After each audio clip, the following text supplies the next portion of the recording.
We have a new setting. I was actually planning on making a video just experimenting with this and asking you what you thought. Then I just arranged everything here because there were some academic books and my language books. So I took everything down and put all of my favorite books or books that look pretty. So this is going to stay.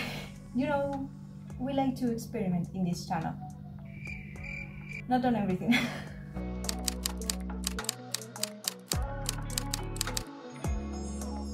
Anyways, this is already so much better because I can be lying here like this.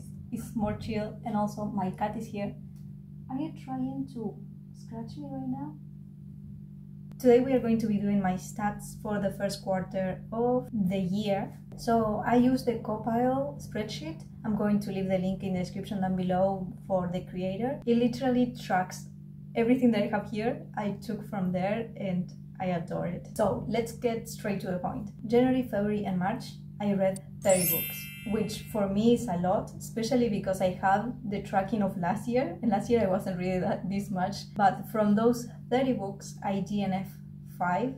I still count them as read because I mostly always read at least half of the book or very close to it. I put time and effort, probably a lot of effort, because if I DNF'd it, it's because I didn't like it. Another thing that I track is that I read 28 books in English and 2 in Spanish. Those 2 in Spanish, The School for Good and Evil and She Gets the Girl, I have both of them physically, so that's why they are in Spanish. This makes me so happy that I can just... So as you saw, I only read 2 physical books. Then I listened to 8 audios and 20 ebooks. Ebooks are the backbone of this channel. Also, I've been trying to participate more in the community and book clubs and readathons, and I read 1 book for the 20-something book club that was There's Not Such a Thing as an Easy Job. As I'm filming this video, the live show still hasn't happened, so I'm going to try my hardest to join and see what other people are thinking, but I personally really liked it. And then I read 1 book for Besties and Books. That was Blood Like Magic.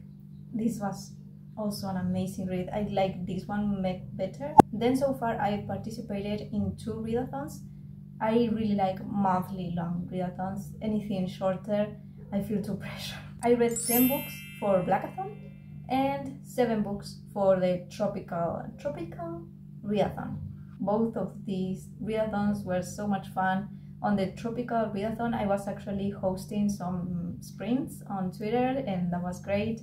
And for Blackathon, I met so many people and started following a bunch of new creators, so that was amazing. I'm going to quickly tell you the star ratings I have because I don't think this is really interesting. I don't really care.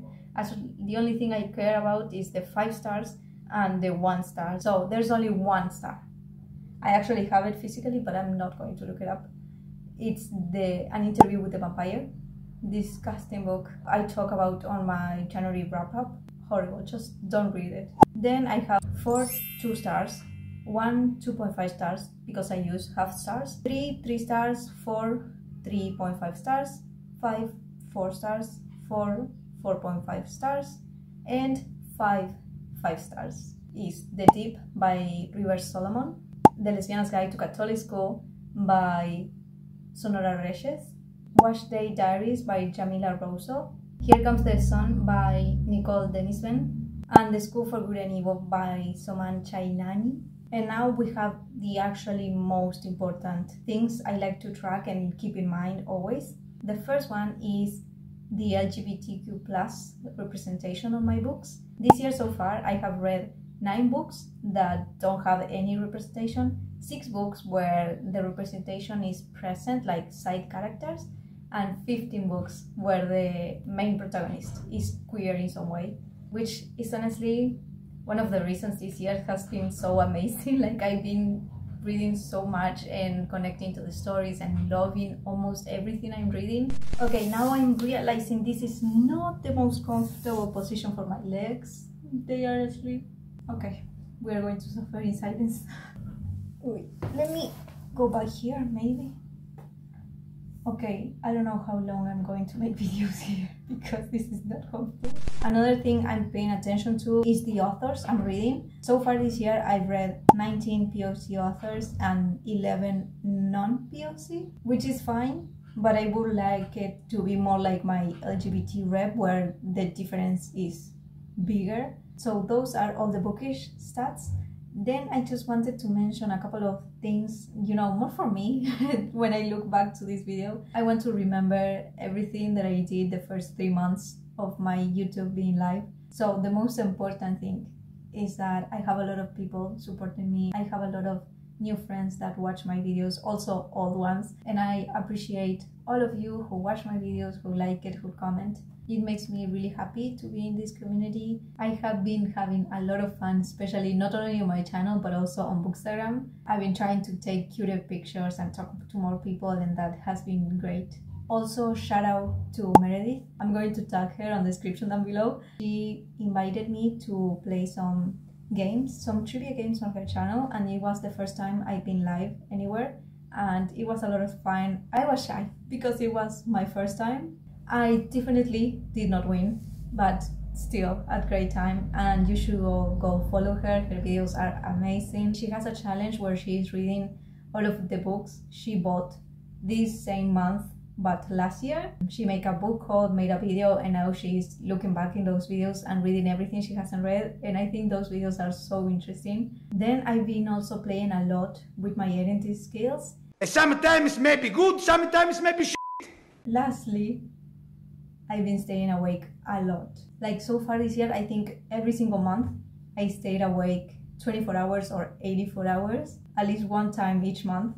I tried to do it. I haven't been able to make it to 48, but I've definitely done 24-hour readathons, and those have been so much fun. So I'm definitely going to continue doing that for the rest of the year. Maybe not as often because it's not really healthy. And that will be it for today.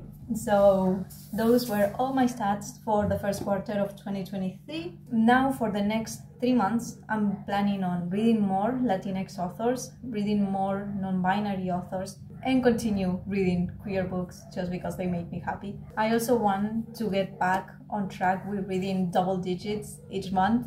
Like I read 11 on January and February, but then March there were 8. I don't know, I feel like I'm competing with myself, you know, like I'm trying to be the Lucy I was when I first started this channel and I was reading so much.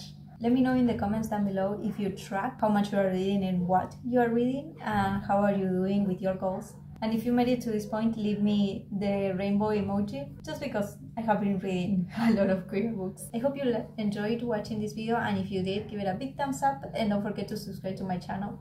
And I will see you in my next video. I hope you have an amazing reading time these next 3 months.